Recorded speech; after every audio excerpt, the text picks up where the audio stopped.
Good morning, Bucknutters. Welcome to the Bucknuts Morning 5 here on Wednesday, March 8th, 2023. I am Dave Biddle, very happy to be joined by Steve Helwagen. We got a chance to watch the first 30 minutes of spring ball yesterday, so didn't get a chance to see too much, but it was still really cool being out there.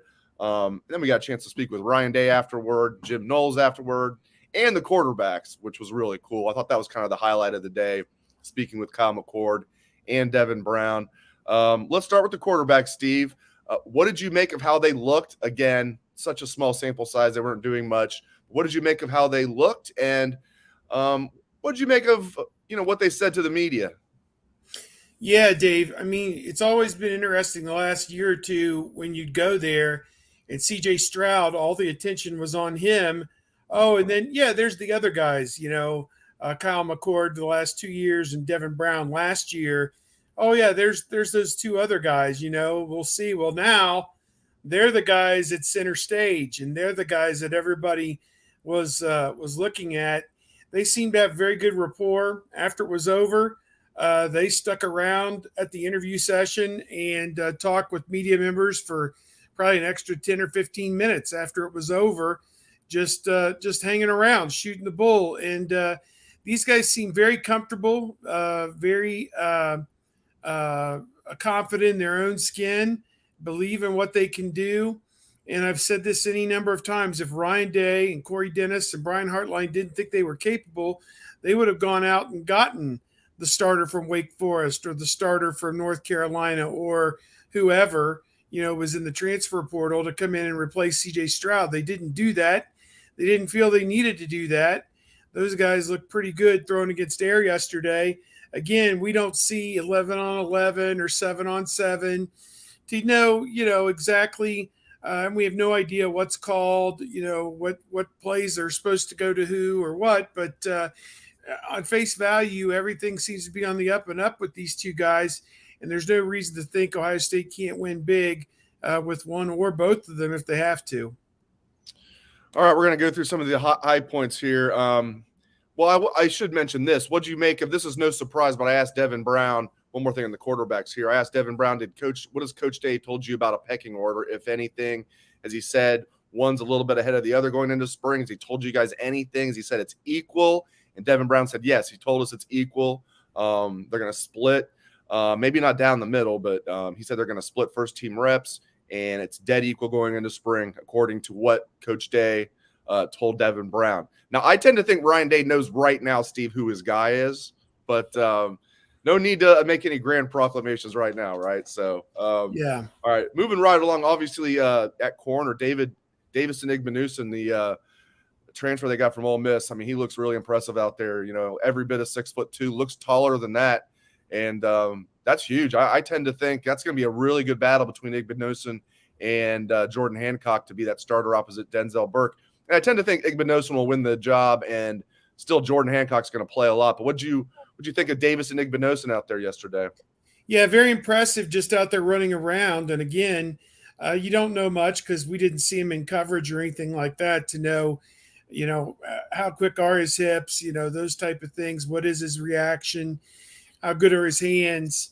How high can he jump? All those things you don't get a good sense of when you're just watching them warm up for practice and doing individual drills. But you got to like what you saw there.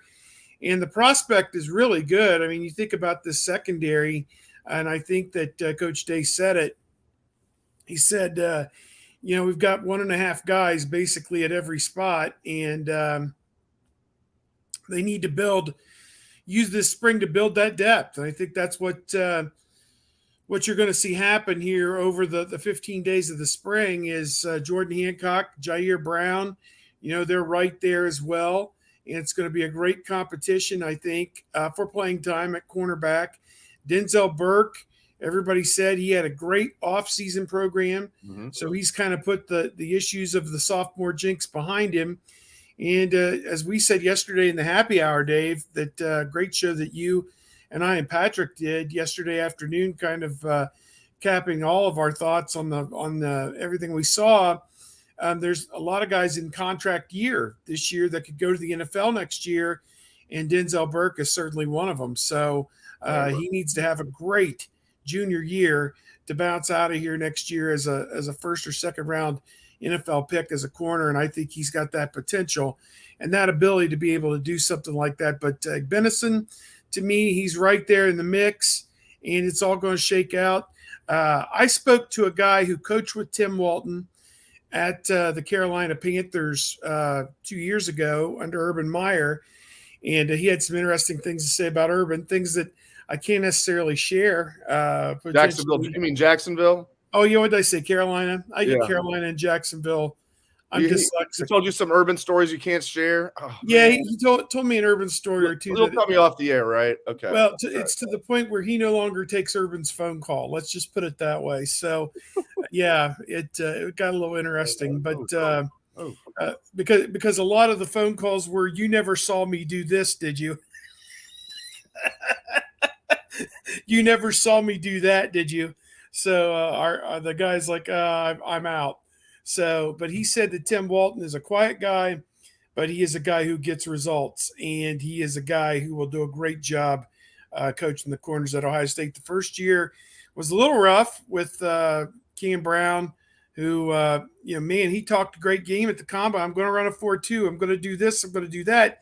Then he didn't run and he didn't work out. And you're kind of like, bro, do you have any desire of being drafted? I'm great. You're going to do stuff at OSU's Pro Day, but, we'll see if you even get drafted at this point. So, but no, Walton's going to do a great job. And that was the story from the guy who had worked with him in Jacksonville.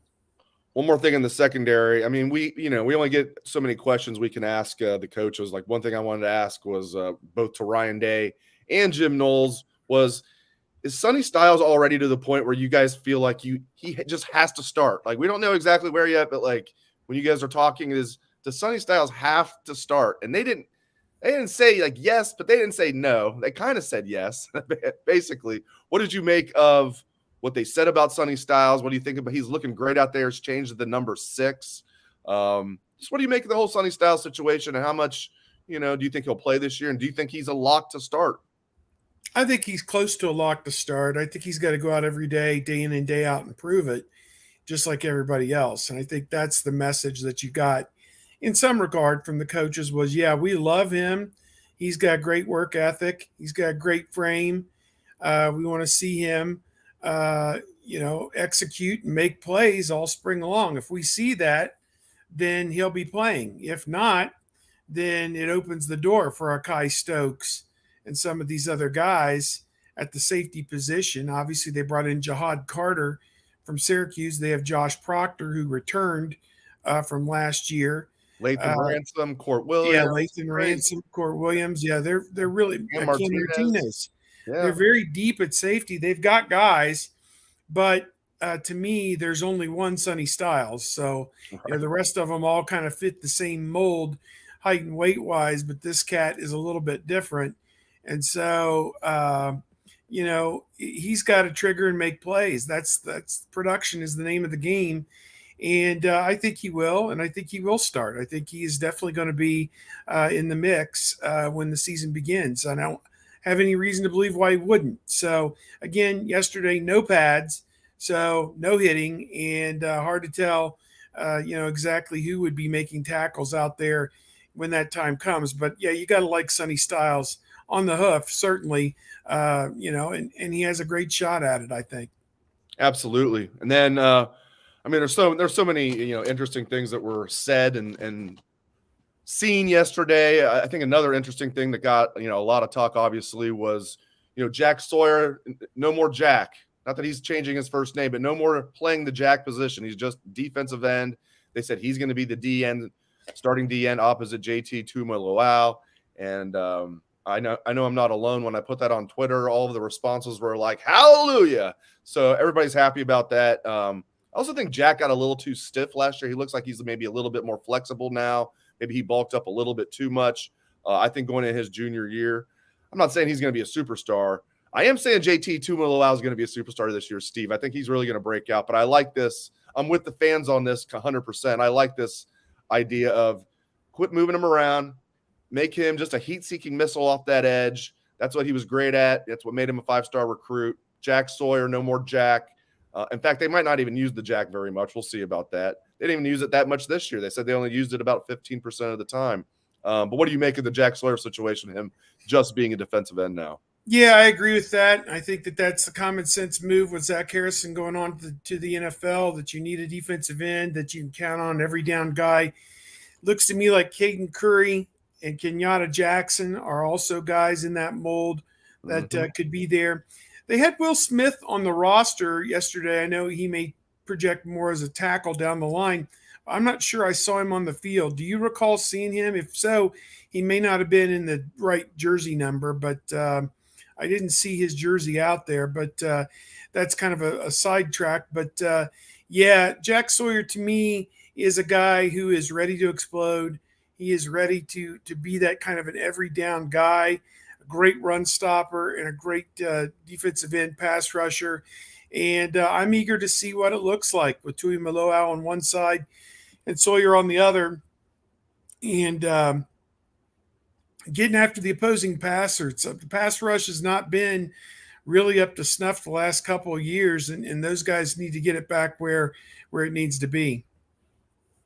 All right, I want to get into the offensive line. I mean, two main positions that we're all like focusing on, everybody, is center and right tackle. Left tackle, Josh Fryer, I think, has that locked up. Played, a little bit of everything last year. He was the sixth offensive lineman in the jumbo package. He played some right tackle. He played some right guard, and I thought played well.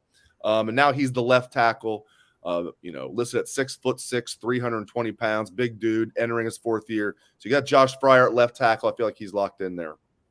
And then they've got some good position battles, as you know, Steve, at center and right tackle.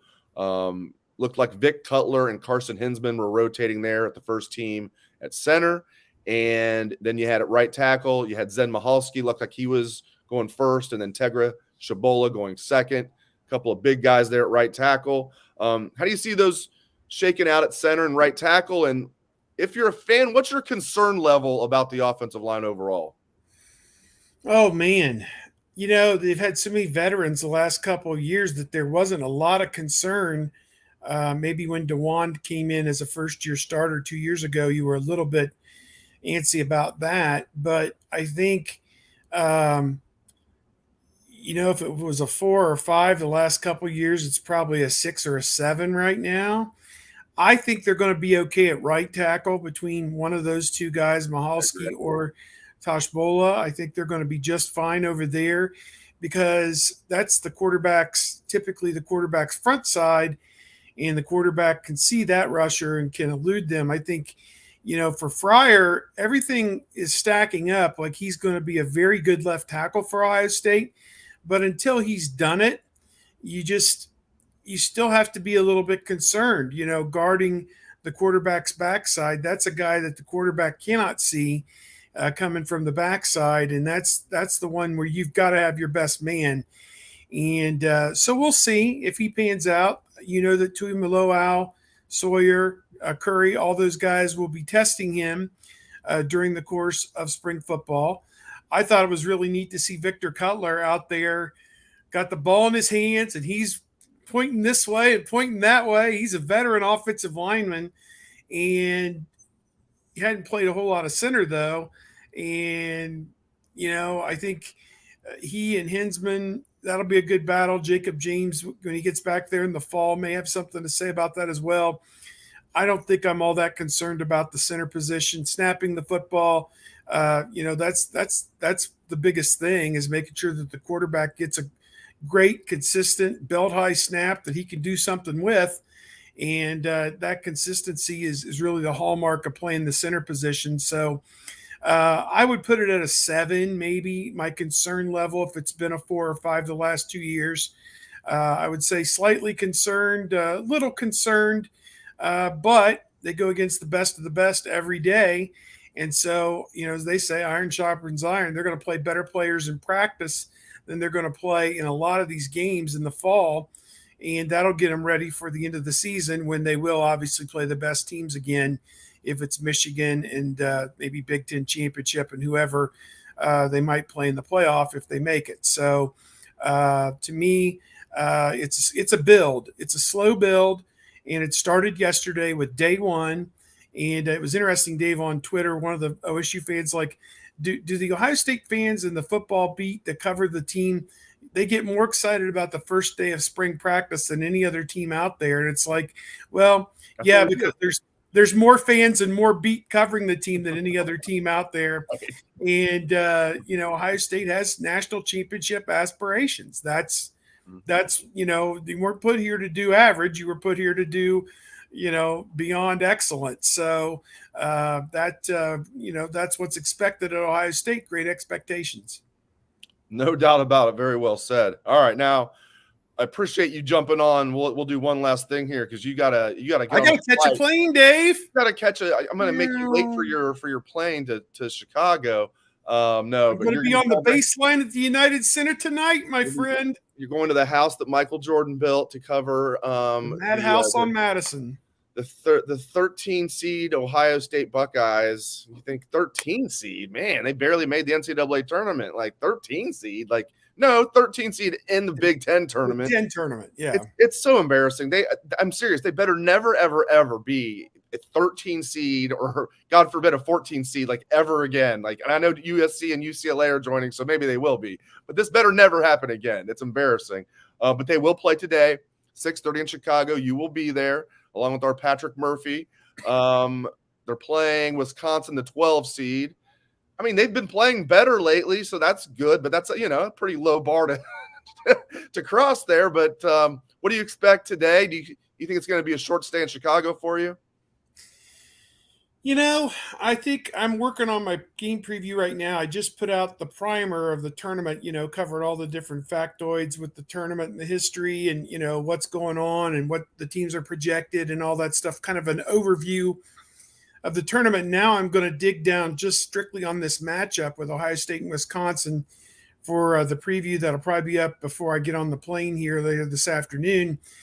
And our Wisconsin publisher, Evan Floyd, honestly said, Evan Flood, I want to get his name correctly, not Evan Floyd.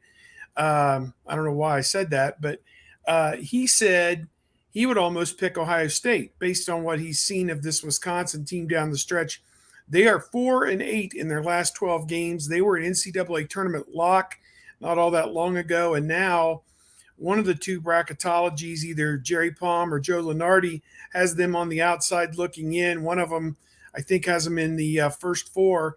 So they are in an absolute must-win situation. If they lose this game to an Ohio State team with a losing record, even though Ohio State's like 50-something in the net, they would fall out of the field, no question. And Wisconsin in the net is in the 70s, which is almost unheard of for an at-large team, but they've got a few good wins.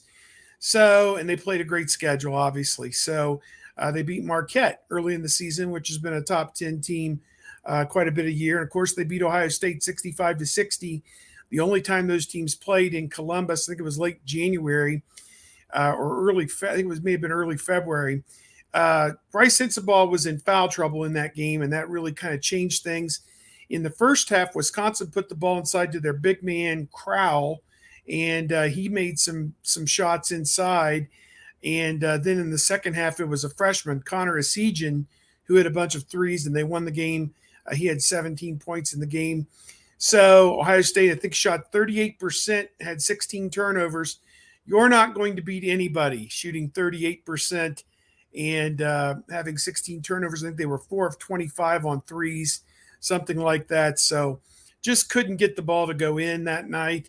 And Evan Flood, our Wisconsin publisher, says, if Sensabaugh plays the whole game, I'm not sure Wisconsin's got anybody that can guard him.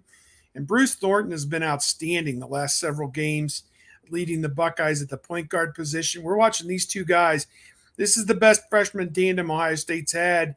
They've had a couple, Greg Oden, Mike Conley Jr., and then, of course, Jared Sullinger and Aaron Kraft there in 2011. This is probably the best freshman tandem Ohio State's had in the last 12 years, certainly. And these guys are ripping it up at the right time, if there is a right time for a team that's 13-18 overall. But, one day at a time, Dave, one day at a time, sweet Jesus. Here we go. I think they win today. Then tomorrow against Iowa would be a toss-up. Of course, those teams split their games, both teams winning by double digits on their home floor. So we would see what would happen on a neutral floor in Chicago. But just give me a Thursday. That's my motto right now. There you go. There you go. I've heard you say that many a time. Yeah, Dave. Used to be just get me to Saturday, but obviously, yeah, those days are long since gone. When you're the 13th seed in a 14-team conference, you just take what you can get. But appreciate you jumping on short notice. Now get ready and don't miss your flight because this is a big game today. You got the 13th seed against the 12th seed, so you don't want to miss it. He is Steve Helwagen. 6:30 Big Ten Network. There you go, 6:30 Big Ten Network. Steve will be there. Thank you very much, Steve Helwagen. Good discussion on football and a little bit on basketball there. Appreciate Steve. Appreciate all of you guys for tuning into the show. Hope everyone has a great day.